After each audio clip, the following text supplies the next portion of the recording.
What's good, friends list? Episode 92 of the Game Pass Gamecast coming at you.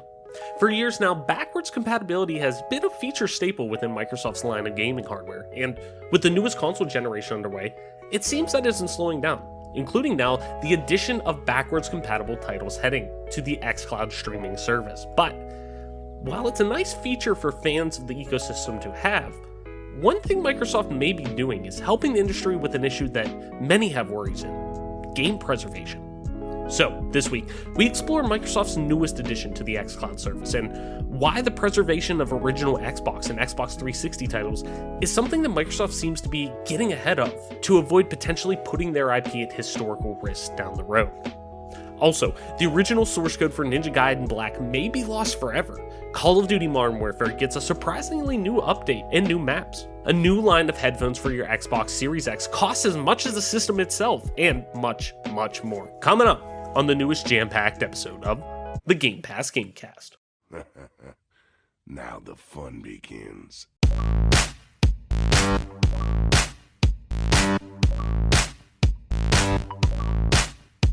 Richard.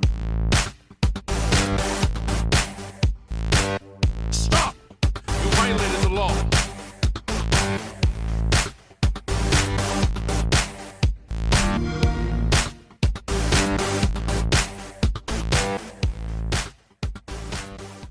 Welcome back to another episode of the Game Pass Gamecast, your weekly go-to podcast for all things Xbox, Xbox Game Pass, and PC gaming, including news, rumors, and conversation around them damn good video games. You can catch new episodes of the show when they drop each and every Friday morning on YouTube, Apple Podcasts, Google Podcasts, Spotify, SoundCloud, and all other major podcast services. So be sure to subscribe to us, rate us, review us, all that jazz, wherever you get a podcast at in. Follow us on Twitter at GPGC Podcast. Stay up to date with everything regarding the show, video games like, and our dope giveaways. I'm your host, as always, Travis White, aka Travelus, on most internet platforms. Joining me, as always, my co-pilot, my partner in crime, Mike Peapack. Mike, what's good? What's going on? And fill me in on this little game we've been playing called Hunt Showdown. Absolutely. Great game. Great game so far. I've been really enjoying it. And I know that it's a game that's been popular it was popular, especially when it first came out. I know a lot of people were talking about it, but it was in early access for a really long time. And it's out of early access now. I don't know if anyone's checked in on it recently. You might have heard of it and saw it at the beginning and said, I don't know if it's my cup of tea, but I mean, it's just been perfect for like me, you, and Marshy, because it's 3 players, which is pretty much, perfect for us. And also the PvE and PvE and then PvP status of it, where you still have to complete objectives as a group cooperatively, but then you also have opponents to deal with. It's kind of like the perfect blend for us, I feel like, where it keeps it fresh and new, and it also keeps us kind of busy. And I've just been having a lot of fun with it. I'm thoroughly impressed with the gameplay mechanics of it. It's really good, and from Crytek, I shouldn't be surprised. I mean, Far Cry is a stellar game. I really used to love the Far Cry games, especially like Far Cry Instincts back on the original Xbox. Was a huge game that I used to play all the time.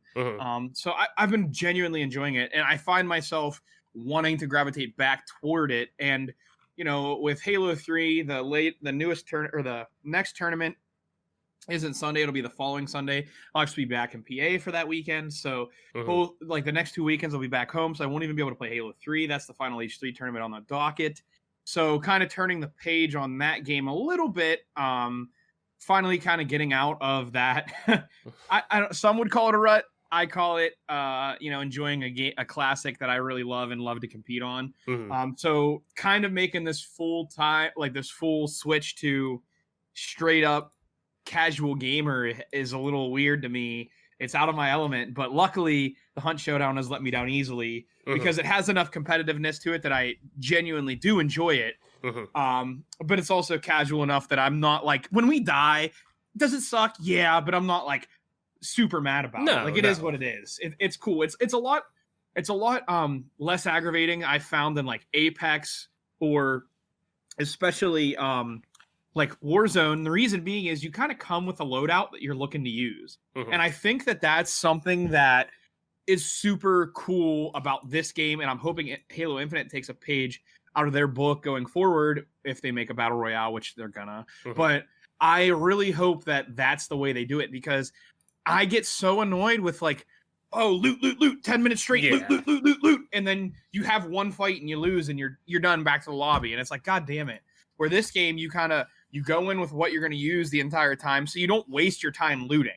Mhm. You're getting clues, you're doing other things, you're killing you're killing zombies, and you still get XP for those kills, and there's a lot of things about this game that make it a lot less aggravating than your run-of-the-mill BR game, basically. And I'm thoroughly enjoying it for that reason. Like, I don't get so tilted when I die. Does it suck to lose your hunter?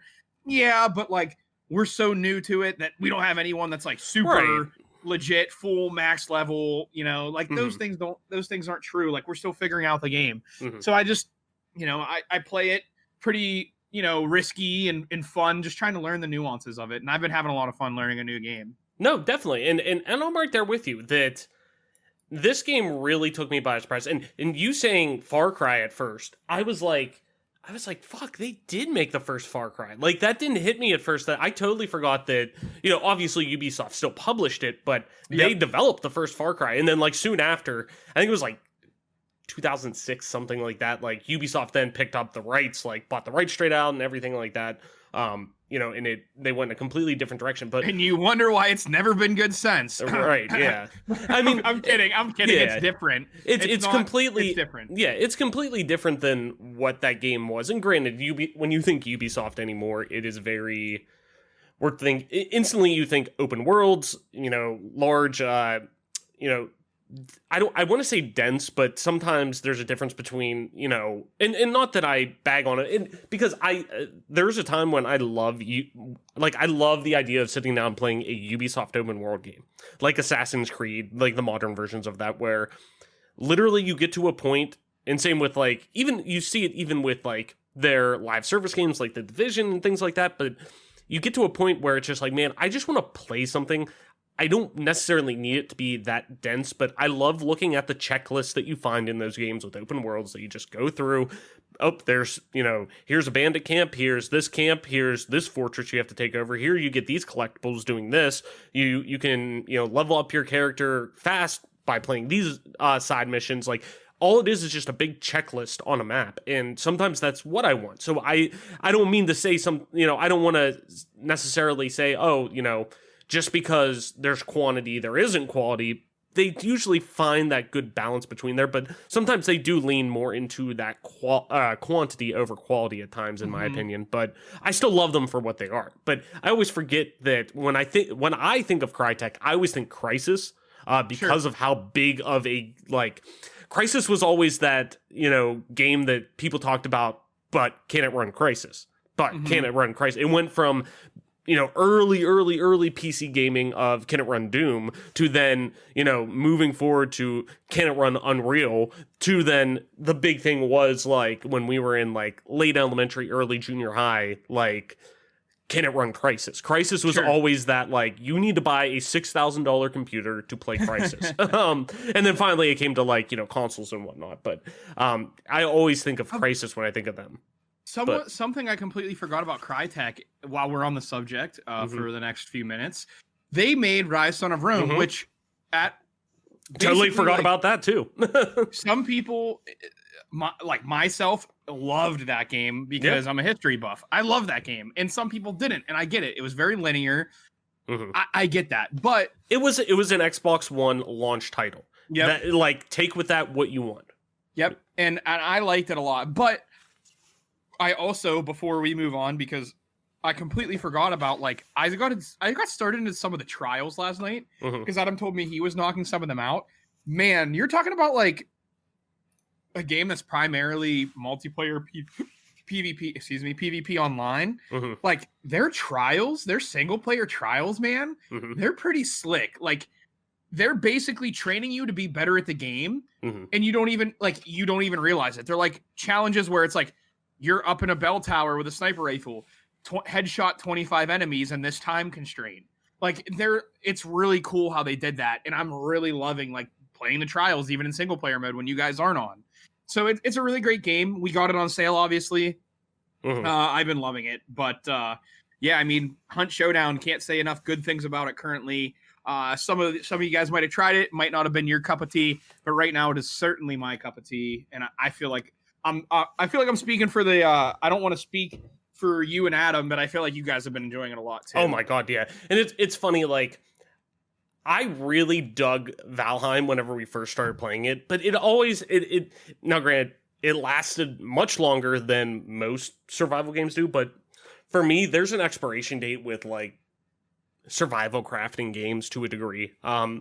Usually because sometimes I like being told what to do. Not necessarily in the, oh, hold my hand through things, more so that, like, say, for example, when we're playing this game, and maybe that's me who is now, as I get older, it seems like I start to fall in love more with, you know, esports-oriented titles like Overwatch, which I'm playing very much a lot right now, again. You know, kind of like I was talking about last week, I'm in a huge Overwatch binge right now. But it's falling in love the older I get, like since high school and on, where, you know, I love playing objective-based games where sometimes they don't hold your hand, but it's like, hey, it's 6v6, you know, go ahead. It's, you know, team deathmatch. It's something, whatever. You have an objective that you have to complete, where if we're doing that in a setting that is like this, where there's still, it's not a battle royale. It's not it's the perfect element or the perfect mixture of like Destiny's like raids with also, or like, you know, not really raids, but like strikes almost to a degree, but with a PvP element to it, where like there's more, like it scratches that itch for me that I like with Destiny, where we're going through, you know, you can kill NPCs, you know, level up, get new loot and stuff like that, unlock new things you can get, but then also has that element of, you know, no, you have to also watch out for other players, and you could put the hunters that you have to the test, you know, with what you have, what weapons you have. And to be honest, the shooting feels a hell of a lot better than I thought it would. Like, I was expecting, it's a little slippy. It's not, you know, the most accurate in the world, but I'm also not going in. Granted, it's also running a pretty damn good anti-cheat system in there. I'll give it that. Like, I was not expecting it to see the same anti-cheat system that's used with Rainbow Six Siege, Fortnite, Halo, MCC. Like, I was not expecting to see this esports caliber, like, you know, anti-cheat that's put into this game. I'm like, oh, okay, that's they are taking it serious. I'll give them that. That definitely makes it more playable, right? Yeah, and even too, like I also love too. Most games don't force you to do this. You can do it in the settings and go through if you really want to. If you're noticing dips and you're noticing, you know, specific, you know, issues with your ping and whatnot like this. I love that they ask you, and obviously we don't have any, you know, context for the console version. We're both playing on PC for transparency, but I love being asked, hey, what servers do you want to play on? What is the tier that you want for these servers? Like, your first server you want to go to is a US East one. Like for us, we're in the East, so cool, I pick US East. Secondary, US West. Okay, cool. We will make sure that we're trying our best to our best of ability to make sure we get you a US East server first and foremost. And like, I love that transparency that you don't see in a lot of online multiplayer games. Like, it's usually just a roll of the dice, or you look at, you know, you're playing MCC or something like that, and half the time you know, unless you're able to go in and like really work the system, like, you don't find out what kind of server you're playing on until you start playing. Until it says in the bottom right-hand corner, oh, it's a US East server, or oh, it's a US West, or it's a fucking Europe server. You know, like, it's I love the transparency with that stuff, but yeah, to me, this is a game that, like I said, sometimes I like the more objective-based things that we could all hop in. Like, I'm with you. I don't like necessarily playing a battle royale because the novelty of, oh, let's get in there and win some games, like, where, you know, it's one thing if you're hot dropping and it's at least fun, you're getting in like 20 games in like, you know, 2 hours or whatever because you're hot dropping, and if you die instantly, cool, load back in. But like, this has at least more to it than just, okay, you're in and out type of deal, where when you're in there, it is actually worthwhile doing what you're doing. There is purpose with everything you're doing. Like, I like to talk about with a lot of the games that now, being a full grown adult with, you know, fucking adult responsibilities and bullshit like that, you know, we all only have X amount of hours to play video games in the day if we're lucky. That it's like, okay, each one of these minutes now is vastly more important than it was or I need to make X amount of these minutes count, compared to when I was a kid where, or a teenager or whatever, or in college when my schedule was a little more relaxed, that, I could do whatever. It doesn't really matter. Where now it's like, oh, I only have X amount of time. Like, I love games that don't waste that time. And this isn't right now. Like, this isn't. There's purpose to everything we're doing in there. You can make games as fast as you want them to make them. Or if you want to, put your nuts on the table and you want to roll the dice, like, you can go after both bosses that are in a level. Like, if you want to roll the dice and you think you're confident that you can do that, you can risk it and go and try to do that and reap the rewards of doing that. But at the same time, that also doesn't necessarily work out all the time. So I'm having a blast with it. And I'm glad we have this newer game to talk about, because at the same time, like I said, I've been on an Overwatch binge recently. So, I've been playing a lot of that, in my spare time outside of this, and, a few things on, console with my fiance and whatnot. But mostly it's been on the PlayStation and Nintendo side. But outside of that, though, this game, us picking it up, and I'm really glad you told us, like, because that's kind of been on my radar here and there. Like, I remember hearing about it when it first came to early access, and a lot of people were like, the concept's great, there's a lot of things that need to work out. And I'm glad that, I love to see that stuff like that evolves, these games that come out and have such a great, unique idea that they're bringing to the table that's fresh, new, that, okay, at first, they're going to stumble a little bit with this. That's okay.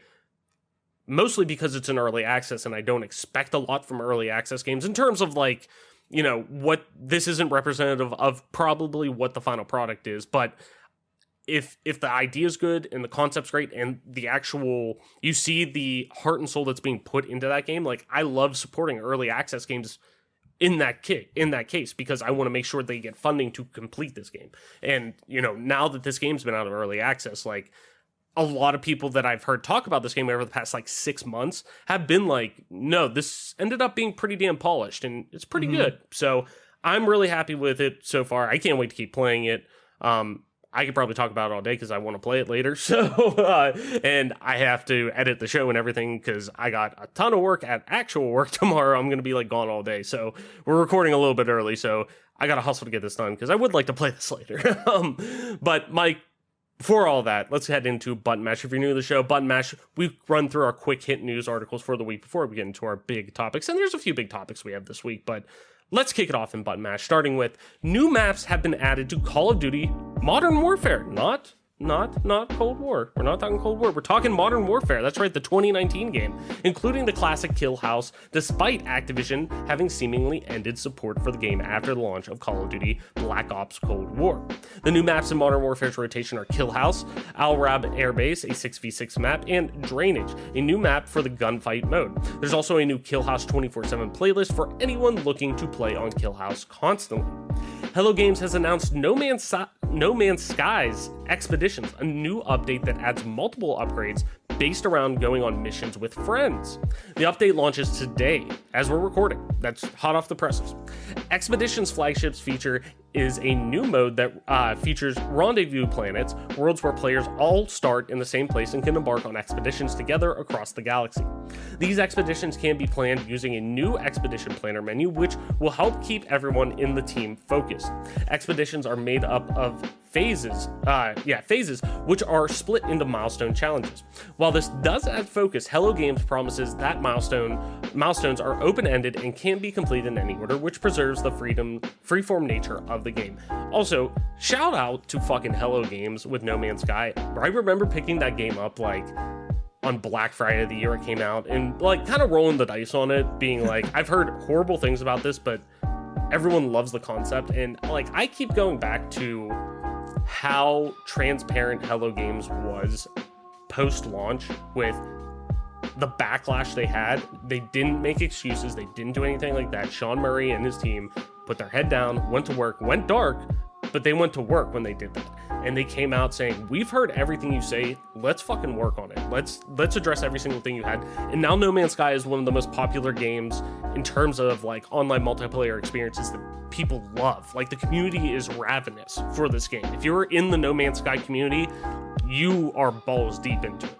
And, so hats off to them. I can't say enough good things about Hello Games and how they've transformed that game. It's now going to be like, I think when people look at, what do I want to say? Like the logistics behind game development and trying to figure out and trying to communicate with audiences, like this is going to be taught whenever people look at how to approach, reviving a game or retooling a game, especially a live service-esque experience like this. So again, hats off to them. I always think they deserve a pat on the back. Anyways, Chinese police in the city of Kushan have shut down a video game cheat operation that has amassed $76 million in revenue. This operation, called Chicken Drumstick, ran a website that sold cheats to players via subscriptions, according to a report from the BBC. These subscriptions, which provided cheats for games such as Overwatch and Call of Duty Mobile, started approximately $10 per day and ran up to $200 per month. Holy hell. EA has announced that EA Sports PGA Tour, here you go, Mike, a new next-gen golf game is currently in development. And that's right off the presses of fucking Tiger Woods getting a new game from 2K. So the game will be first created as part of a new long-term deal signed with PGA Tour and will be built on EA's established Frostbite engine. EA Sports PGA Tour, which will allow players to build virtual careers and visit many of the most famous golf courses around the world. Also featured will be some of the most famous golf players in the professional world, who players will be able to test their golf skills against. CD Projekt Red has said Cyberpunk 2077's long-awaited 1.2 patch is coming to PC, consoles, and Stadia, quote, soon. The announcement includes an enormous list of changes, including enabling ray tracing on AMD graphics cards. After teasing some of the patch's changes earlier this month, including fixing police response time and driving problems, the 1.2 change list includes hundreds of changes, ranging from the very minor, such as after boat drinks, Carrie will now hum his song while walking to his car type of things, to the fundamental enable ray tracing on AMD graphics cards and the latest GPU drivers are required and such. The list includes sections covering gameplay, quests, open world, cinematic design, environment and levels, graphics, audio, animation, everything you can fucking think of is included in this. Miscellaneous PC-specific things, console-specific things, it's all in there. So watch out for that. That seems like it's going to really be, a large step in the right direction for the true vision of what this game is supposed to be in terms of making it run well. Rocket League Season 3 is set to begin on April 7th, 2021, and will feature both NASCAR and Formula One bundles. Psyonix released a new trailer that gives a glimpse of the new season and the cars featured in the NASCAR and F1 bundles, which are set to be available in early March and mid-May, respectively. Two different job changes we have going on here. Anthem's game director, Jonathan Warner, has left BioWare after nearly 10 years at the studio, which is pretty crazy. Warner announced the news on Twitter alongside a gif of the spinning top from Inception. Quote, "So today is my last day at BioWare," Warner wrote. "I'm moving on to do new things. BioWare has been home to my grateful heart for nearly 10 years, and I want to wish them all the best. Dragon Age, Mass Effect, and Star Wars: The Old Republic are in good hands, and I can't wait to play from this side of the screen. Hashtag thank you, BioWare." Darby McDevitt, the lead writer of Assassin's Creed games such as Valhalla, Black Flag, Revelations, and more, has also announced he's leaving Ubisoft, also after 10 years. McDevitt announced the news on his personal Twitter account as well. McDevitt hasn't shared plans about his future other than he has, quote, decided to set forth on a new adventure. The Witcher 3, a game that is very near and dear to my heart, the next-gen upgrade for that for Xbox Series X and PS5 as well. The release date just got narrowed down at CD Projekt Red's big strategy presentation. The company included the Witcher 3 next-gen update in its 2021 roadmap update for the Witcher series alongside Pokemon Go-style Monster Slayer in the Witcher series and further work on the standalone Gwent game. The lead PR marketer at CD Projekt Red, Radek Grabowski, followed up on his personal Twitter account to confirm that the Witcher 3 next-gen release date will fall sometime in the second half of this year. And finally, Mike, Microsoft and Bang & Olufsen have revealed that the BeoPlay portable wireless headset from Xbox that costs $500, $499 USD, which also happens to be the same price as the Series X, is coming soon, specifically made around the Series X. These new high-end headphones are the first product from the Design for Xbox Limited Series program, which Microsoft says, quote, communicates how closely we have worked with our partners on each product to test quality, performance, safety, and security with all Xbox hardware experiences, end quote. So, Mike, after all of that, anything you want to run back before we head into our big topics for this week? I mean, I got to touch on a few of these things. First off, we got to talk about the new PGA Tour game. Well, naturally. I'm interested to see what EA does with it because of 2K getting the Tiger Woods game. Competition in golf games has never really existed. Like, if you think about it, like console wise, like nobody's ever really challenged EA until EA gave it up completely. You know what I mean? So I'm really curious to see what they do with it. And them using the Frostbite engine kind of makes me mad because they still don't even make NHL on it. But nevertheless, that's interesting news. Also, the gaming cheating ring that was broken up with the amount of money that those people made is disgusting. I was kind of talking to Adam about it recently the other night when we were playing some Hunt. And I just don't get, like, I don't understand the idea behind cheating. Like, I can get that, like, I don't understand, like, if you cheat, like, I don't get how you think, like, oh, I'm on the top of the leaderboards for this game, like, I'm so sick. It's like, you're not. Like, you cheat. So the only time that I ever thought of quote unquote cheating was whenever one of the newest WoW expansions came out. This was back in like high school. But one of the newest WoW expansions came out, and it was like during baseball season and shit like that. And this was before they did the auto boost a character to level whatever, the new level cap.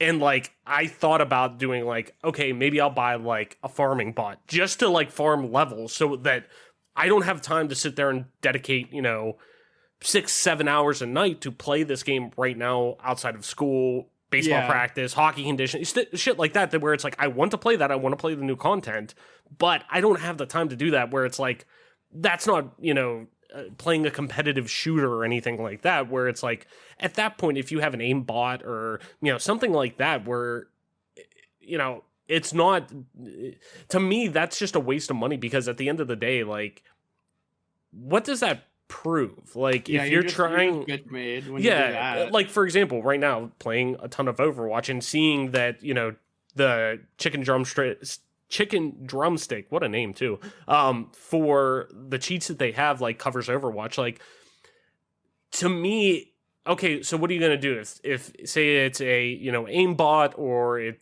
provides some kind of invincibility or something like that? Like, okay, eventually, one, you're probably gonna either get caught playing with that and you're gonna be banned, or your account's gonna be thrown off or something like that. But say you do get it to, like, oh, I want to get my account to like at least plat or G, like, even if you want to really be ballsy, I want to get to GM. I want to be, get past masters and get into GM. It's like, okay, well, when you take that off, you're gonna get fucking shit stomped. Like, like, what's that? That's not going to be fun. Like, why? I don't understand that. Like, that's you're not going to play with that forever, I'm sure. You're eventually, there's an end goal for using those cheats, because if not, you're just wasting money. Like, I'm with you. I never have understood the, idea behind trying to use cheats in the game. Outside of, like, mods in, like, a single player game. Like, that's just fun. Like, me putting mods into Skyrim is fun. Me putting mods into a competitive first-person shooter, or, even I always think about the World of Warcraft episode in South Park, where, like, they're thinking this guy's cheating while playing this. Like, that's different, where it's like anything PvE or PvP related, or something where you're playing against somebody and you have a competitive edge because you paid for it in a malicious way.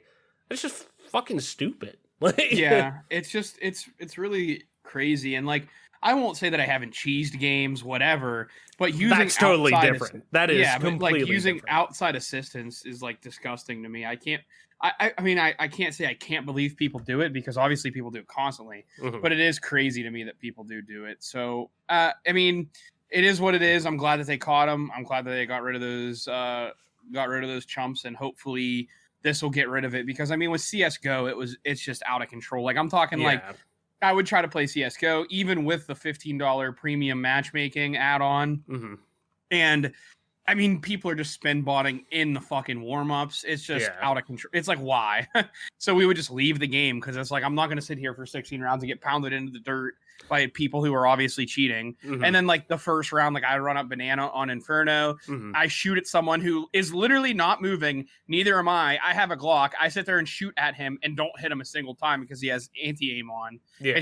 It's crazy. And I'm glad that they got rid of these chumps. I mean, people are still going to get their cheats. That it's still going to be a thing, but I just don't get it. I'm glad that they're trying to cut down on it as much as possible. No, for sure. And that even reminds me of like, you know, it just ruins player experience. Like we were talking about the other day when we were playing games that like playing Overwatch recently, like I forgot how bad like throwing was in those games. Even at like, you know, silver and shit like that. Like people will get like, oh, their hero gets picked that they main. Okay, well, I'm just going to throw.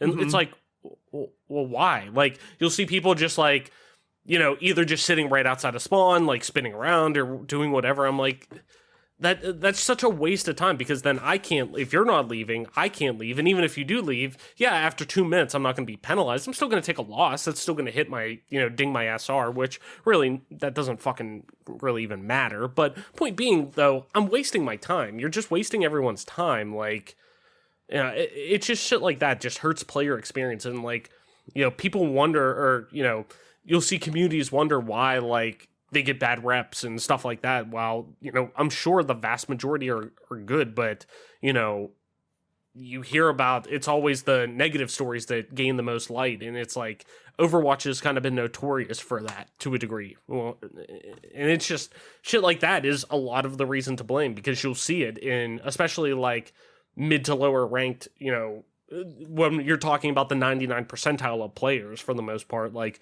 that's where you're going to see it the most because there's the deepest deepest populace pool that you're playing from. It's just shit like that's just annoying. But I agree for what I'm saying. I definitely agree. Cheating sucks. Don't do that shit. Just, you know, be an adult, play the game, and if you suck, you suck. Cool, because guess what? I fucking blow.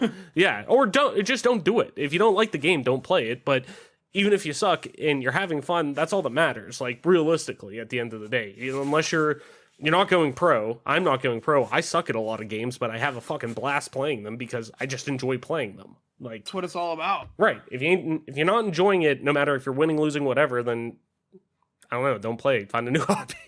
Right.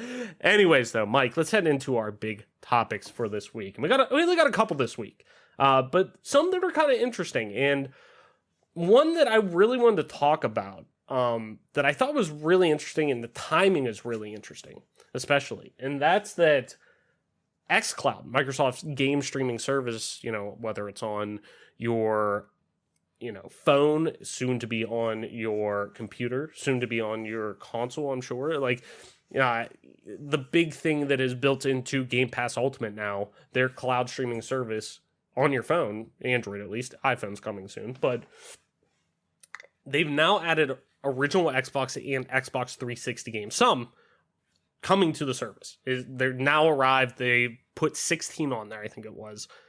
And I think it's really timely with what's going on in the world of game preservation and everything like that. But let's get into it.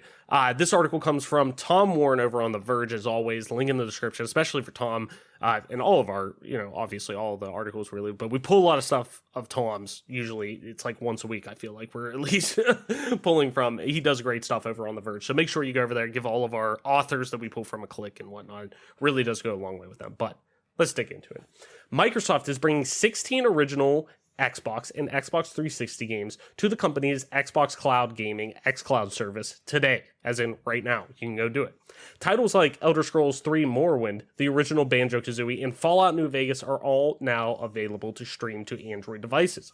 Microsoft is also enabling touch controls for Jetpack Refueled, Viva Pinata, and Viva Pinata TIP. The 16 games will be available to Xbox Game Pass Ultimate members and streamable to Android phones and tablets.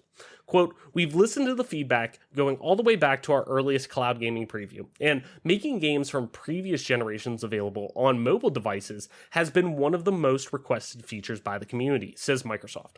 Microsoft is also still planning to extend xCloud game streaming service to iOS this spring. The software maker hasn't revealed exactly when its iOS preview is going live, but Microsoft has previously promised both iOS and web browser streaming for xCloud in spring 2021. Game streaming will be available in the Xbox app for Windows 10 PCs too. We got an early look at how xCloud will work on Windows 10 last month, alongside an exclusive first look at the web version of the service. Microsoft is also testing 1080p streams for xCloud, and this will likely debut with the Windows version of the app. For now, here are the original Xbox and Xbox 360 games making their way to Xbox cloud gaming today. Banjo-Kazooie, Banjo-Tooie, Double Dragon Neon, Fable 2, Fallout New Vegas, Gears of War 2, Gears of War 3, Gears of War Judgment, Jetpack Refueled, Cameo, Perfect Dark Zero, Elder Scrolls 3 Morrowind, Elder Scrolls 4 Oblivion, fuck yes, and Viva Pinata 1 and 2 both have the touch controls enabled. So, not only is this dope to just see in general, in my opinion, like this is adding your back catalog is super, super impressive for this technology, in my opinion. But I think the timing of it is so, and I almost feel like it has to be purposeful. But in the week where we've seen Sony announce it's, incoming soon, I was going to say inevitable, but it's announced, it's official, it's for sure happening, the shutdown of the PlayStation 3, PlayStation Vita, and PSP digital stores. Not being able, you're no longer, I believe it's in June, July. Now I want to check that. Store closing. When did they say that is closing? This summer, I knew that. July 2nd. Okay, so really, 3 months from now almost, like not that far away. Very soon. Very, very soon. So, and with especially you're looking at the PS3 being notorious for porting the games that were on that because of its cell processor. A lot of people keep now bringing up, hey, this is going to leave thousands of games potentially at risk of lost preservation down the line. Sure, Sony's confirmed, hey, you're going to be able to, if you bought the game already, that's great. You still will be able to download it. There's no expiration date on that right now. I don't believe I saw any. But as of right now, you're able to still download all the games that you have. That's no issue. We're just now shutting off, the commerce end of this, where you could buy things on these stores. Where I'm sure they're changing some kind of software or some kind of system for how they do that.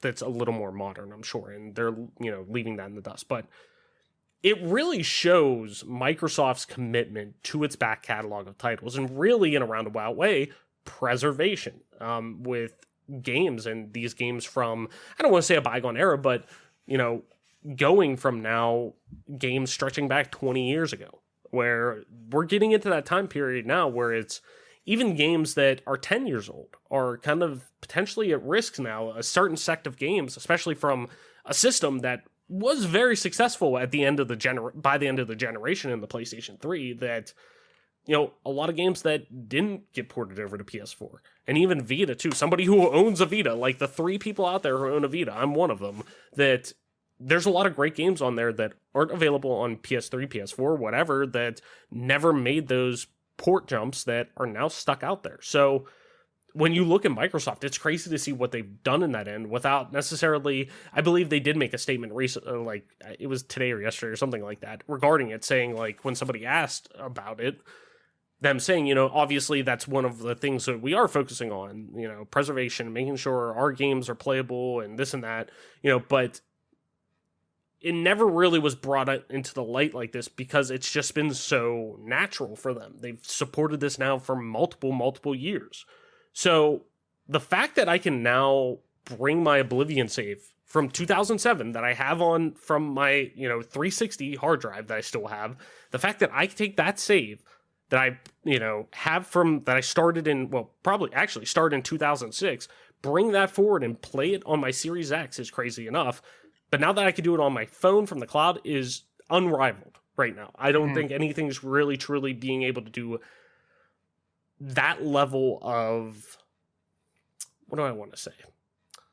Connectivity, synergy with all of their devices and tech from across multiple generations, years.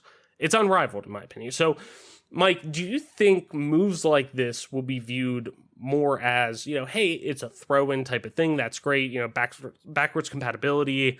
It's just a great thing to have. That's a nice feather in their cap, but they still need games. They still need this. Like, will it be viewed as that secondary thought still, or, compared to what they really are doing, which is preservation and making sure these games are playable, whether it's, hey, your disc is just the key to unlock an emulated version of that game or whatever down the road. The fact that they're able to still do that and preserve those games and make them work on modern consoles to be able to play these games, are people going to look back at the backwards compatibility initiative really as just something that's kind of a throw-in, or really as what it is, preservation as time goes on, And then two, what games are else outside of these games? Obviously, we got one of the GOATs on there, Oblivion, obviously, and Morrowind too. But what other games are you hoping to see from this back catalog potentially make that jump over to, being able to play on cloud gaming outside of not just your phone, but, soon PC and web browser too? What do you think? Yeah, I'm super excited for this. This is an important part of gaming. I want to use the word culture, but it feels kind of weird to call it that. I feel like history is probably more appropriate, because there are a lot of games that are classics like that I would love to play, as long as they were a little bit more optimized and easier to use on say PC or even Xbox. So this feature making its way in is like a huge deal to me, because I've been an Xbox player for years. There's a lot of classics that I love to play, and I'm super excited that we're going to be able to enjoy them on this cloud-based service. You and my cousin were the two people that I knew had an Xbox, and like from the rip had Xboxes. Like, I remember first playing Oblivion at my cousin's house not long after it launched, and being like, what the fuck is Elder Scrolls? Like, and being a Zelda kid growing up and loving that, vision of, Morrowind wasn't really high fantasy. Oblivion's much more European high fantasy, but that, sword shields, that vision of fantasy being able to be played in first person, and, like I was playing a Doom or something like that, like having that perspective was unrivaled. Like, that blew my mind, and knowing that's the only place I could play that was on Xbox. So playing it with my cousin was mind blowing. That, and playing obviously Halo and being like, what the fuck is this? Like, yeah. But no, go on. You guys are always the two people I kind of put two and two together of when I think of getting into Xbox. It's like going to his house, and then you or your brother getting it at college and coming home that summer and bringing it home after playing, like, what was it? Didn't he like play like Halo CE in somebody's room? Was just like, all right, I got to go buy this. Yeah, it was one of those things that one time he went to a LAN party at a friend's house, and they were playing Halo, and it was like that night he went and got an Xbox, because it was just awesome. And they lived kind of in the heyday of dorms, which basically there were times where Xboxes sat out, because he went to a smaller college, and the Xbox, there was your dorm room, like everyone had dorm rooms, and then you had like your dorm common area, right, where like you had like your living area where people could like hang out, do stuff. Well, there was someone who had their Xbox set up there, and someone walked up and was like, hey, what are you guys playing? And they're like, oh yeah, we're playing this game called Halo. And he's like, oh, that looks pretty cool.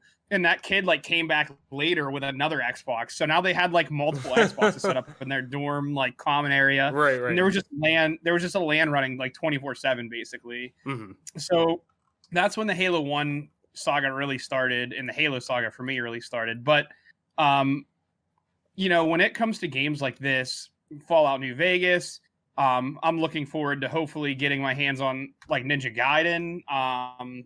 All these games coming to xCloud service is huge in preservation. And like you said, it's more of Microsoft doing that we're for the gamers thing, right? Like they've been touting that they're pro gamer for a very long time. And this is more of putting their money where their mouth is. And I'm really excited for it, because there are a lot of classic games that need to get play. Fallout New Vegas, obviously on the list. Fallout 3 is one that comes to mind. Hopefully that game gets added, because it's a pain in the ass to play on PC. It's really hard to get running. and I hope that game gets added on. And it's just a way to another way to compare themselves to Sony and say, yeah, you might not be able to play your PS3 games, but you're going to be able to play, you can play Xbox games if you want to. Mm-hmm. And that's really cool to me that they're kind of making that move. And it's not like a sticking it to Sony thing, because at the end of the day, I believe they're doing it for the right reasons, which, is doing it for their fans and their supporters for a long time. Mm-hmm. And it's also going to give, game creators that sense of support from Microsoft, they can still play our games. That's so cool. And I'm just really excited to see what all gets added to it down the line. And it's making me want to buy an Android phone really, really soon, because I want to be able to play all these games on my phone. So I might have to maybe not switch to an Android, but maybe get another phone and just get an Android solely for that. We'll see. Mm-hmm. No, yeah. And that's the thing. I mean, luckily you won't have to wait too long, because I believe they said spring of 2021 they're going to be doing the iOS preview of it. So it's right around the corner that the Game Pass, Game Pass Ultimate, or I guess I should say xCloud, is coming to iOS. So you'll be able to get on there, luckily. But yeah, in general, that's the one nice thing about still being on a Pixel, and choosing to go Android after a while, and just switching over, having the freedom, knowing they're not going to completely screw over, certain things like that. But in general, though, I totally agree. It's the fact that they've been able to take this initiative that, to me, I remember whenever I first bought my Xbox One, I fully just and granted, maybe I didn't pay enough attention or whatever, and I was also a broke college kid, so spending $500 on this thing, I'm like, holy shit, not thinking twice about it, but knowing oh yeah, I thoroughly enjoyed my 360, I enjoyed my PS3 as well, but I want to go with an Xbox One. That's what a lot of people are going to be going with off the rip, I'm sure, at least the people I play with, I should say.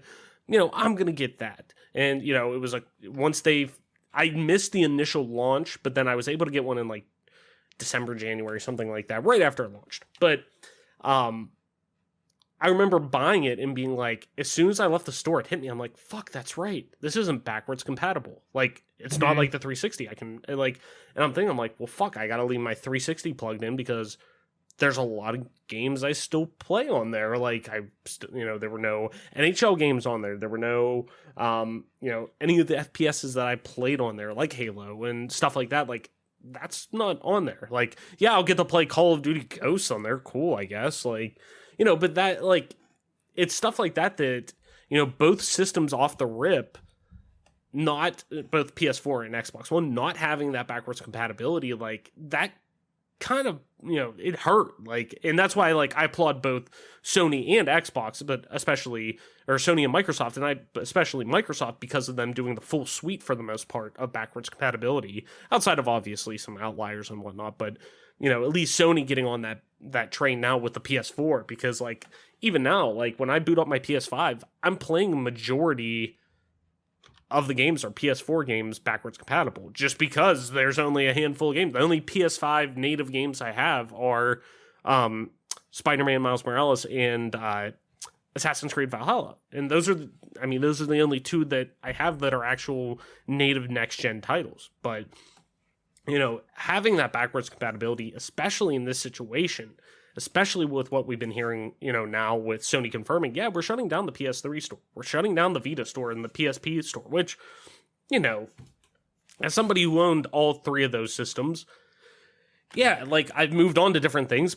and granted, I also in shambles, by the way. Right. Yeah, Matt uses his Vita still pretty damn regularly. And granted, he has a Switch now too, and plays that, I'm sure, more from what it seems like. But is somebody who was a big Vita supporter too, like myself, much more than me. I mean, I had one and I played a lot of games on it, but that was one of his main go-tos for a while. So but point being, me personally being with those systems very, physical heavy still. Now I'm starting to, now that I've been much more, over the past 5 years or so, deeper into PC gaming, growing up playing PC games a lot, but now with being so ingrained in PC gaming now, for the most part, it forces you digitally. So now I'm much more like, oh yeah, I'll just pick that up digitally. Like there are games, obviously. Like I pre-ordered Halo Infinite because I want the physical version of that. I want the steelbook with that, like because that's one of my, that's a franchise that is near and dear to my heart. I want to get that.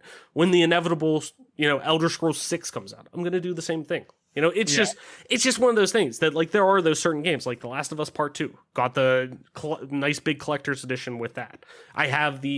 I lucked out. I wanted it at launch and never got a chance to get it. And I went to an exchange the other day, randomly, like on my way home from work. I'm like, I haven't been in there in a while. Like, I'm just going to go in and see what they have.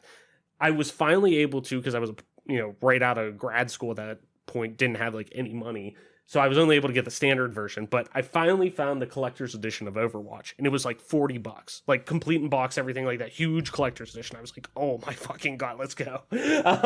So I was able to get that.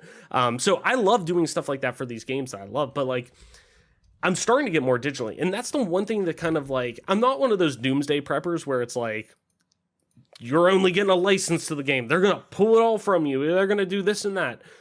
That's not necessarily the case, and I'm not necessarily like that. Sure, there's like a 1% chance of that maybe happening, if not much, much, much, much less, of something of even wires getting crossed like that. Because they would probably get... There's probably too much legal red tape to go through to that they would want to fight and whatnot. Like, it would just be too much of a headache. But at the same time, though, like, I am in the camp of, okay, if you're going to offer these games... And that's why you see, I think, Steam, succeed so much because they offer games that are 20 plus years old on their platform that can easily just be played. And luckily, the people or the publishers and developers who support those games still, or, re-release those games or stuff, tooled them around to make them work on modern systems, but at the same time, they still are able to offer them. Steam supports, hell, you're able to go on there. I'm able to go on Steam right now and play Half-Life day one, the exact way it released on my PC right now with the click of a button. That's where, to me, the digital storefront needs to move, or the idea of the digital storefront needs to move if we want to have, so we don't run into these issues. Because there's going to be a point when, a Hotline Miami or these indie titles that are now indie darlings and people love them and this and that, like, there's going to be a point that we get to where, those games don't get ported forward or don't, make the jump, or we get 20 years down the road and these games that are beloved or, that saw limited run releases or stuff like that, what are we going to do for them? Those have the potential of doing the same thing. We're being lost to time and whatnot. So my big thing is, if they're going to do something like this and they're going to shut down these stores, they need to, and I didn't mean to make this like a PlayStation thing because I promise I'm circling back around, but like, if they're going to do something like that, they need to make those available on the modern platform some way, whether it's through emulation, whether it's through, some way, or at least be able to purchase them through a storefront on the new things, not just, oh, sure, we're not supporting that system's storefront anymore, but you're able to buy the games on the PS4, PS5, whatever. With that being said, with Microsoft, you don't have to worry about that right now. Like, they have the infrastructure set up that I can go on Xbox's website right now. I'm going to do it. I'm going to go on xbox.com, pull up the store, games, let's do shop all console games, and let's see. Available on Xbox Series X, and I could just go through and there's, boom, Lost Planet 3. I can buy Lost Planet 3 right now if I want to. Like, I can go on here, I can keep scrolling down. Let's see what else we got on here. Skate 3. I could buy Skate 3 right now if I want. Oblivion. Of course I own Oblivion on 60 different fucking platforms. Literally. Star Wars KOTOR 2. I could buy that. An original Xbox game for $10. I can go on the storefront right now on Microsoft. Boom. Buy. Playable on my Xbox One. And it's Xbox One X enhanced. I'm sure it's, a similar output on the Series X or whatever. But you get my point. I can easily go and do that right now. And guess what? Because it all just fucking works on Microsoft. They have it built. They put in that commitment to backwards compatibility. well over half a decade ago, and just saying like, yeah, this is something we're starting this. I'm sure they started it as, hey, we need to find a way to we're getting whooped right now in the console wars. It's 2016 or whatever, whenever, Sony has taken this huge stride of a lead right off the bat. We're getting crushed in sales and this and that. Our platform, people felt restrictive by it. We've changed management. Phil Spencer's now at the head. What can we do to change our thing? And they started doing so many consumer friendly things. Obviously, Game Pass has evolved into that, but you started seeing backwards compatibility and them saying, with right off the, what was it? Crimson Skies, like that. What is it? That fighter. Yeah, the dog fighting game. I can't. I think that's it. Yeah, that's what it's called. Yeah, so I remember them showing like that being such a big deal that they're like, oh, Xbox 360 games, you're able to play them right now, and they like kind of closed out that segment by being like, oh yeah, and your original Xbox games. Like at the time, they're just like, yeah, that's cool. We're able to emulate them. Like that's just a nice thing to make people happy. But I'm sure that mindset has evolved at some point to being like, well, no. Now that we're making the Xbox ecosystem being transferred between, PC, Xbox One X, Series S, like now that we have this family of systems and they're all intertwined working together, mobile, like now that we have all of that, how could we need to make it work across a broad array of platforms? And what does that, we have to be able, if we're making a PC-esque experience, we have to make that across the board with everything we do, including software. So how can we bring all of our software in? And I just don't think that's applauded enough by when we look at situations like we've seen with Sony now with, the PlayStation Store being shut down. And, I'm not saying that's right, wrong, or indifferent, because I'm sure it is a cost that is being put up to, I'm sure somebody just looked at a spreadsheet and saw, the cost analysis on it, and okay, are we really getting enough out of this to justify us, paying for this type of thing? Like, are enough users really using this? The 2,000 people that are on here using that compared to the millions of people who we cover daily, unique users on a daily basis on PS4 and PS5, like, is it really worth covering this small amount per the money we need to keep up for the servers or whatever? Who knows? I'm sure it came down to that. But at the same time, though, when we look at preservation, like, I tend to have more, and I love Sony, don't get me wrong, I play on everything, but like, I tend to have more issues playing backwards compatibility things with Sony than anyone else. Like, I wanted to play Metal Gear Solid, the original one. I want to get into the Metal Gear series. Like, I do like it to a degree. Like, I love Phantom Pain, but I want to actually, like, get into the series. And it was, like, not this past summer, but the summer before, I think. Tried playing that game on I was like, they gotta have, I'm shocked. They gotta have a PS1 version of this on the PlayStation 4 store. No, they don't. They have a PS3 version of it that you can play on your PSP, which then you could do backwards compatible onto your PS Vita if you want. And it's like, dude, what? Like, what? Then, yeah, why is it so hard? Right. And then guess what? But I could play Metal Gear 2 and 3, the HD remasters of them from 3 that were released on 360. But you know what I do? I grab the disc off my shelf, fucking put it in my Xbox, and it fucking works.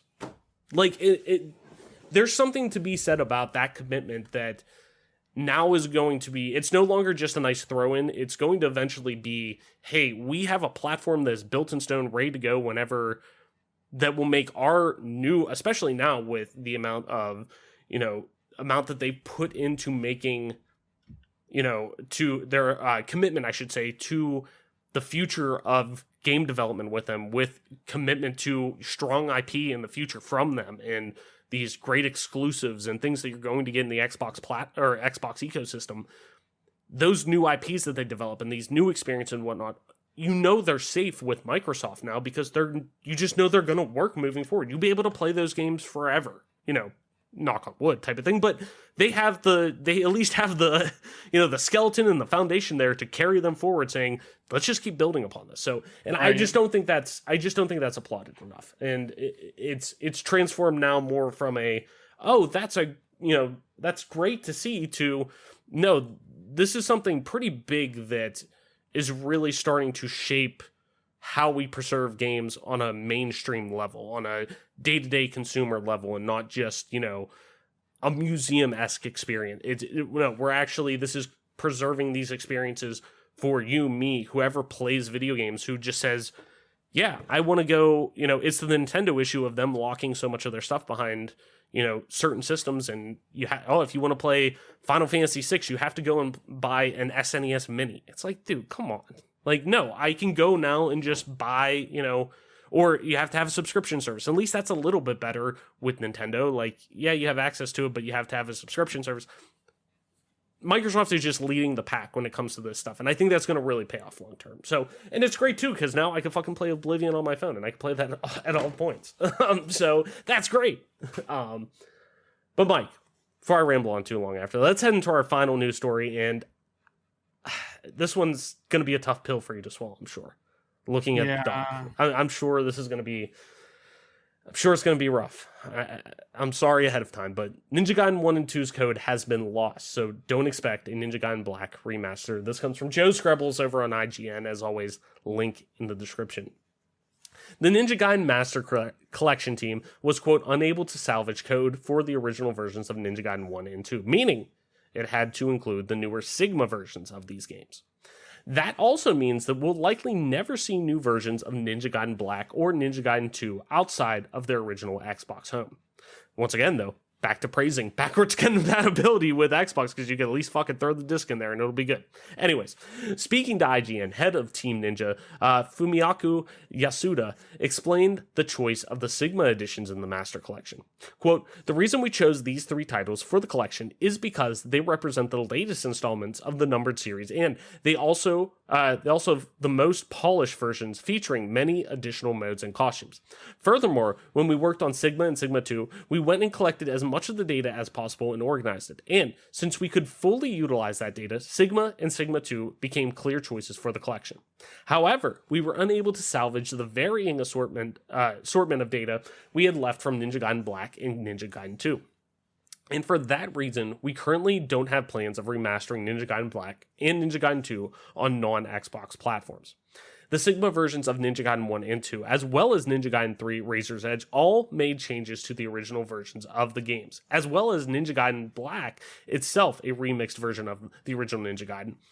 Yasuda made clear that the versions of those games inside the Master Collection would remain identical in terms of gameplay, but would see resolution and frame rate improvements depending on what platform you choose. However, multiplayer modes have been stripped out of the Ninja Gaiden 2 and 3, a decision Yasuda came down to resources constraints. Quote, in order to perfectly replicate the online system used in the past, not only would it require a great deal of time and money, it would also place limitations on platforms we could release it on. And given the dilemma, we decided to increase the number of platforms we would release the collection on in order to reach as many players as possible, rather than pursue the multiplayer feature. If the past of Ninja Gaiden is now constrained to the Sigma versions, what about the future of the franchise? It's been 9 years since the release of Ninja Gaiden 3, and we asked Yasuda if he'd like to make a new installment after the re-releases. Quote, well, while it is a remaster, we were able to announce something new for the series, Yasuda replied, and it's something I've been wanting to do for a long time. So I'm very happy about that. We at Team Ninja are always thinking of ways to bring back the series. Ninja Gaiden Master Collection gathers together Ninja Gaiden Sigma, 2 Sigma, and Ninja Gaiden 3 Razor's Edge. It will arrive for Nintendo Switch, PS4, Xbox One, and PC on June 10th. So, hey Google, play Life Goes On by Tupac real quick, please. In all seriousness, though, this shit sucks. Like, not just for fans, but for Team Ninja especially. Like, the amount of work and passion I'm sure that went into obviously making those original releases of the game, to see that happen is tough. And as the one thing I'm super weeby about, if you want to say that, like Kingdom Hearts, I'm a huge Kingdom Hearts fan. Square Enix went through the same issue with Kingdom Hearts 1 when they went to remake do the remasters for the PS3 version, that they had to basically go back and remake all of the assets, at least true to what they were to a degree, with Kingdom Hearts 1, because they had lost the original source code for that game. It was ruined or something like that. I can't remember. It wasn't preserved, if I remember correctly, but it was lost. It was trash. So, like, to see what that went like they had to go through with that. Not only, obviously that puts a bigger time, issue on being able to bring these visions of, remaster collections and whatnot to light because of, having to go through and do all that. That's so much extra work to go through and remake basically all of those assets, or at least, get them back to the degree that they, need to be presentable at, to actually do a collection or whatever. But it just sucks, man. That's just such a tough pill to swallow. So, Mike, even though this is yet another tough pill to swallow as a Ninja Gaiden fan, should fans still be excited about this new collection? I know you have, your hesitations and your issues with the Sigma, releases regarding the games and whatnot. But if there's somebody who's looking to get into Ninja Gaiden, and there's somebody who has wanted to get into Ninja Gaiden, or is just a, lapsed fan of the series, are they still right to get excited about this collection, to get into Ninja Gaiden and play these games and get into that world and see why so many people love this series? More Ninja Gaiden is better than none, right? Yeah, absolutely. I think it's safe to say, like, you should be excited for this if you are looking to get involved. It's not something that, I don't want to use, like, it's not something that fans of Ninja Gaiden will necessarily notice a ton of difference. It's only people from, like, I was a part of the speedrunning community. Like, I wouldn't say I was a big part or anything of that nature. For a very brief time, I speedran the game, and there's a lot of things about Ninja Gaiden Black that I loved. So yeah, to me, it's a big deal. To other people that speedrun Ninja Gaiden Black, it's going to be a big deal. To other people who love Ninja Gaiden Black, or even Ninja Gaiden the original version, it's probably somewhat of a big deal. But by and large, if you're someone who hasn't played the games recently, aren't that, or like maybe a Ninja Gaiden 2 or Ninja Gaiden 3 might have even been your first game, like, you might not notice a huge deal. It's only the people that were, like, still playing Ninja Gaiden Black to this day, like myself. So, all things considered, I would just say, like, yeah, I would think that you would still have, there's no reason for you not to be excited about this. It's a really shitty blow to people like me, other, I don't know how to explain it other than, like, lifelong fans, or at least life of the game long fans that have played Ninja Gaiden for a very long time. It's really crappy to hear because it's something that we've been clamoring for, but it's also something that I've said for a long time that, like, I'm concerned that if you're not going to do it right, don't do it at all. Like, that's been a legit concern of mine. And now I don't really have to worry about them butchering it, at least. And even though that's a little bit of a cynical viewpoint on it, it's shitty. It's sad. It's sad that a game like this that I consider to be a masterpiece, a lot of other people consider to be a masterpiece, the coding's just gone forever. And there's no other, there's nothing else that you're going to, there's no way to get it back. And it's really sad. But again, it's something that I look at, and as big of a bummer as it is, Sigma, I'm going to support Team Ninja solely, if for no other reason, it's because I want them to make a new Ninja Gaiden. So I'm going to throw as much money as I have to at this series until they finally make a new game. So that's the way I see it. You're still entitled to be excited for Sigma. And hell, you even should be excited for Sigma. But, for me, this is a sad day. I'm going to pour one right down my gullet for the homies over at Team Ninja. Into qualm myself because I am a little, upset about it. I'm excited to see I'm excited to play Sigma. I played it on PS3. Matt Mahalka had a PS3. He had Sigma. I played it. There's some differences. There's some things I don't necessarily like about it, but I'm not going to be the person who you hear on a podcast trash Sigma, even though I have. I'm not going to give you specific reasons why I didn't like Sigma, because ultimately I want you to go into this game with an open mind. So if you're willing to go into this game with an open mind, if you're a fresh slate for Ninja Gaiden, you've never played it, but you've heard me talk about it, you've heard us talk about it, you've seen it on Games Done Fast, things of that nature, then perhaps, just go into this with an open mind. That's all I ask for you. Give Team Ninja a chance. Give them a chance for this game, because ultimately, if you support this game and you like this game, hopefully there's going to be more games coming down the line. Yeah. So you will be picking up this game. Absolutely. Nice. I'm going to buy it. Yeah. And I think Even if like I play it a little bit and I'm like, yeah, this just isn't me. I'm gonna throw Ninja Gaiden Black into my Xbox One and boot it up, which I haven't even booted it up since I moved. Mhm. That's something I probably should do, but I'm still gonna support him. Yeah. No, and that's, you know, I'm kind of right there with you. Like I'm probably going to pick up this game, just because I've always watched Ninja Gaiden from afar, like been around while you have played it, Adam's played it, but it's always been, and I played it, but never actually fully given it like the full on go or what have you. But it's always been that game that like has always been a little, I don't want to say abrasive or how to say it, like I've always felt like there's been a little bit of that like barrier to entry where I've been a little hesitant to like get into it, just because of how difficult it is or whatnot. But after getting into like Soulsborne games and stuff recently, I definitely want to go back and give it a try. And obviously, if this is I don't want to say the best of edition available, but the most accessible and things like that I'll be able to get, then I definitely want to try it. I definitely want to get in there and give it a go. But I hope we see. I see, gaming's one of those things that like I always hear it with like pro wrestling and shit like that. That it's like never say never because money is always on the table. Same with like any kind of sports. I should really say that like never say never because money talks, especially in a capitalist society. Like anything is possible type of thing. That I really hope we do see a return of Ninja Gaiden. I'm shocked that we actually haven't or won't be super soon. I figured that Team Ninja would probably be wanting to go back to that after Neo and after I know they wanted to do something a little bit different than Ninja Gaiden and go into, take what they've seen from, Dark Souls and Soulsborne games and, really the difficulty that arises from them and add their flair onto it. But not that Ninja Gaiden obviously wasn't that, but Ninja Gaiden was much more of an action game. It was like Devil May Cry and Soulsborne put together type of thing, or Bayonetta or something like that. That I'm shocked that we didn't see them want to go back to that and say, no, or, hey, we have two teams, one working on new IP, one working on Ninja Gaiden, or Ninja Gaiden / Neo. And, now that Neo's done, we're working on Ninja Gaiden.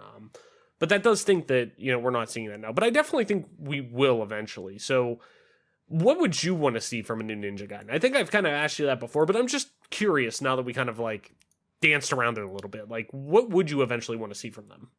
I think there's a lot of different ways that you could go with it. I think a more open world take on it would make a lot more sense. There's still going to have to be linear progression because with Ninja Gaiden, there always has been that linear progression. Mm-hmm. And I don't know that a true open world would really do the game justice because, quite frankly, what are you going to do with an open world Ryu Hayabusa whenever the Dark Dragon Blade's been stolen and the Primevals are coming back to eradicate life on Earth? Like, yeah. Where's the open worldness availability to that? I mean, I see how they did it with Oblivion, but like, you get what I mean. Like, there still has to be some linear play to it. I don't know how deep the lore necessarily goes with Ninja Gaiden. I know that with Elder Scrolls, there's a ton of it. So that's a little bit different, but there's still going to have to be some linear play to it. I could see it going a similar direction to a Neo or a Ghost of Tsushima, but that's what I would see coming for it. The difficulty, the linear gameplay, similar things to what has been done recently with Dark Souls and games of that nature, but with the Ninja Gaiden realm instead. You know what I mean? Yeah, and even it could be, more just a more cinematic approach. You brought up Ghost of Tsushima, like that's a really interesting thought that it could have similar, obviously keep the mechanics of past games or, keep that heart of that game. We kind of talk about that with Elder Scrolls and how that's evolved and, even Fallout to a degree or whatever. But, as long as it's keeping that, but go a more cinematic approach and take, what you've seen from, traditional Japanese media and things like that and, bolster it and, blow it up a little bit in terms of, more of an, like we've seen with, the American take on Japanese culture or, original old school Japanese film and things like that. Like I can't remember what the, director's name is that the Japanese film director, old school one. I can't remember, but there was a mode like that in Ghost of Tsushima that made it black and white and had the had it in a theatrical black bars on top and stuff like that. That kind of view of it that I would love to see maybe Ninja Gaiden kind of go that route and have that, but at the same time, Team Ninja, if you look at a lot of their games, they're very colorful, they're very bombastic to begin with. So I'm curious to see how that kind of plays out and see what we will, because I eventually do think we're going to see another Ninja Gaiden, because that series clearly has namesake to it. It has weight to it, that it has a fan base that wants to come back to it. And we've seen success with games like, obviously, Soulsborne, but Devil May Cry and Bayonetta, and having those action game fan bases that are dying feels like for it more. Still has too much play to give up on it. Right, yeah. The lemon hasn't been completely squeezed. I don't think so, at least. That I would love to see more out of that. And I think we will one day, especially too if like that's something that they want to work with Microsoft with, and Microsoft can say, hey, let's put it on Game Pass day one, then they're at least getting, I'm sure a hefty check cut to them, but they're getting instant access to a huge, huge member base that people can go through and just instantly grab it. Even if they're not a Ninja Gaiden fan, they've heard of that series. I'm sure people have, that it's like, oh yeah, I remember hearing all about that. So, I hope one day we do get to see that, but knock on wood, who knows? But Mike, let's end the party chat for this week. If you're new to the show, party chat is where we propose one question at the end of each show that we want to discuss with you. Could be as simple as, what's your favorite story beat in the game, or what you've been playing during quarantine, or it could be a little more in-depth as to why the negative stigma around gaming still exists. And after answering ourselves, we'll kick it over to you to tweet your responses to the questions over on Twitter at GPGC Podcast, or email us at bonusaccessory@gmail.com, and we'll read some of the responses the following week. Last week's question: do you ever think Microsoft acquisitions will become too oversaturated or seem monopolistic? Or do you think their growth with their gaming division is just aligning with the continued growth of gaming in general? And Yura Nakawa 923, I believe. That was butchered. Is it Yokanero? I think so. I butcher names, that. So sorry. But they say no because of how broad game development spans in comparison to other entertainment avenues, which is an interesting thought. So this week's question, Mike, I'm curious, within North America, let's say, do you ever think we're going to truly see esports rival traditional, quote unquote, traditional sports, professional sports, let's say, in terms of media? Like we know that it blows internet viewers out, streaming numbers out of the water and whatnot, but will we ever see esports really take off in mainstream media in terms of the traditional, in-home type experience where, we're seeing people talk about it on the level of an NFL or anything like that? What do you think? Do you think we're obviously trending in that direction to a degree? Mm-hmm. Do you think we'll ever see that? Do you think we've seen the game that really pushes to that, I guess, even? I think in America, it's a country that we don't even have to ask about if we're looking at, Asian countries or anything like that, or Europe, with their love of CS, the Asian culture with the love of Overwatch and things like that. Like, we don't have to ask about that. But more so, like you were saying, US, like, what about a North American society, I guess? In America, it's like, people are so stubborn to give credence to anything that's not traditional. Mm-hmm. It was founded by, Protestants to get away from Catholic culture and things of that nature. It's pretty, through the 1950s in TV shows, man and wife didn't even sleep in the same bed. They had twin beds on set. Like, people in America are so slow to adapt that I see this being a generational thing. Mm-hmm. And I truly believe that once Gen Z are kind of, middle-aged, that's when you're going to see the switch. Because even there's a lot of millennials that have embraced the gaming culture. Mm-hmm. But I truly believe that once you have Gen Z as the adults and the middle-aged generation, that's when you're really going to see the switch and the change in society with gaming culture really taking a stand. But it could happen sooner. I mean, the minute someone dies on the ice in hockey, which, by the way, it's happened before, but it was freak accidents. Mm-hmm. With them not really policing the game in the correct way, letting people like Tom Wilson run around and do the stuff that they do, it's going to take someone to die on the ice for them to change. But by the time someone dies on the ice, is there ever going to be any coming back? Football's gotten to a point where there was going to have to be someone that died on the field for them to change. I don't think that's going to happen anymore, but that game is going to lose popularity. You're going to 17 games now. Mm-hmm. The amount of injuries that teams are going to take on is going to be astronomical.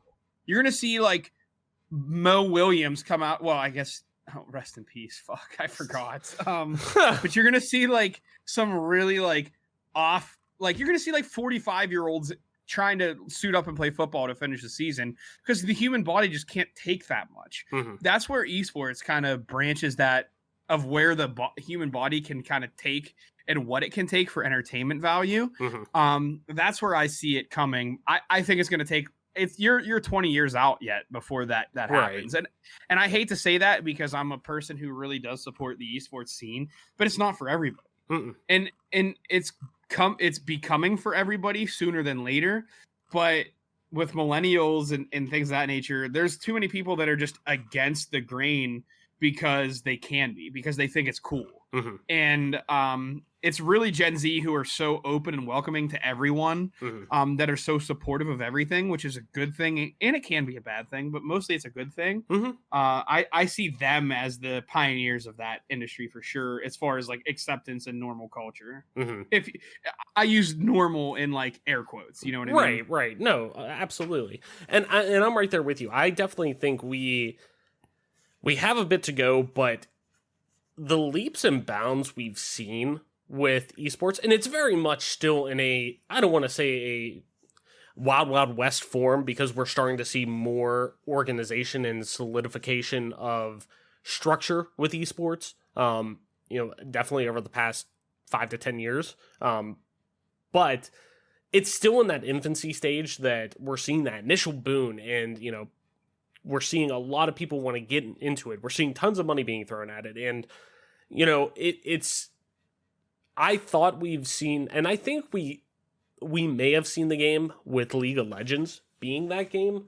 But at the same time, my issue with League of Legends, whenever, if you're in the League of Legends community and somebody who does play League of Legends, like, watching it, we know what's going on, but it doesn't translate as well as, an Overwatch, a Counter-Strike even, like, to a mainstream audience, because you can easily tell if you're playing, like, you could sit somebody down and have them watch Counter-Strike or, even Overwatch, and it's, hey, these 6 heroes are trying to get this payload they're trying to get this vehicle from one side of the map to the other. And you could see what's going on. You don't have to really tell them too much outside of that, and they could pick up what's going on. Where League of Legends, there's so much going on the screen at once, with little being really described to them and whatnot. It's just very, can be a little bit cumbersome to watch, and, and I think that's just MOBAs in general, or even, and that's even to RTSs too. Like, I love watching, like, I've watched competitive StarCraft before, like clips on YouTube and shit like that, where it's like fascinating to watch them play that in the, I'm a big fucking dum-dum, so like, me watching people play RTSs at a high level, I'm like, I would never thought of that shit. I would never thought to, strategically plan that way to, make this move. But like, watching, it is a lot harder to watch at a competitive level, no matter how exciting that play is, compared to that of, in my opinion, an Overwatch, even a Fortnite, something like that is very much, hey, you can sit somebody down and just say the basis of it. They could watch it and probably at least pick up what's going on. It's not as cumbersome. It's more streamlined. It's more, linear, if you want to even say that. But I still think that we're still trying to find that one game that pushes that. I thought we saw that with League. I think we might see that with Overwatch, at least with the money that's being put in. And I love the franchised, the city franchise model that we're seeing with both Call of Duty League and Overwatch League. And Activision's commitment to that is one thing I do really applaud them, because I love the traditional professional sports model they're using with that, because that, not that it should add legitimacy to orgs playing orgs or whatever, but having orgs make, hey, you're based in Dallas, you're going to be the Dallas Fuel, and having that model of a professional, that makes it so much easier for people to conceptualize. It's easier to be fans. Like, right. The biggest thing about Call of Duty, Halo wasn't as bad within the top like 4 back in the day, but Call of Duty, like, roster mania was like a normal thing where teams changed so much. It's hard to be fans of a certain team.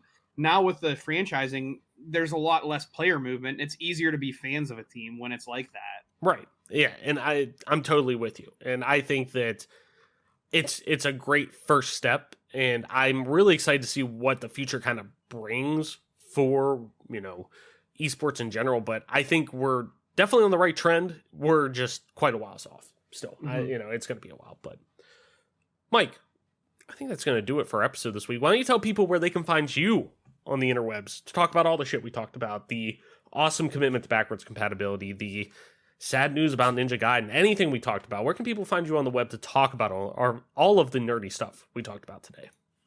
You can find me on Twitter at TOYSXLDIER. That's Toy Soldier, and the second O is an X. Or you can find me on Twitch at MP_Toy Soldier. Nice. And as always, I'm your host, Travis White, aka Travlis, on most internet platforms, including at Travlis_ on Twitter. That's TRAVLESS_. You can also find me streaming time to time on twitch.tv/Travlis_, same as Twitter. And if you want to play some video games with me, you can do so over on Xbox Live at just regular old Travlis. That's TRAVLESS. And this, ladies and gentlemen, has been your newest episode of the Game Pass Gamecast, your weekly go-to podcast for all things Xbox Game Pass, and PC gaming, including news, rumors, and conversation around them damn good video games. You can catch new episodes of the show when they drop each and every Friday morning on YouTube, Apple Podcasts, Google Podcasts, Spotify, SoundCloud, and all other major podcast services. So be sure to subscribe to us, rate us, review us, all that jazz I tell you every week, wherever you get a podcast at. And follow us on Twitter at GC Podcast. Stay up to date with everything regarding the show, video games like, and our dope giveaways. And with that being said, that's going to do it for our episode this week. Thank you everyone so much for listening, sharing, and being a part of our growing community. Game on, wash your hands, listen to the doctors. Black Lives Matter, and we will see you next week.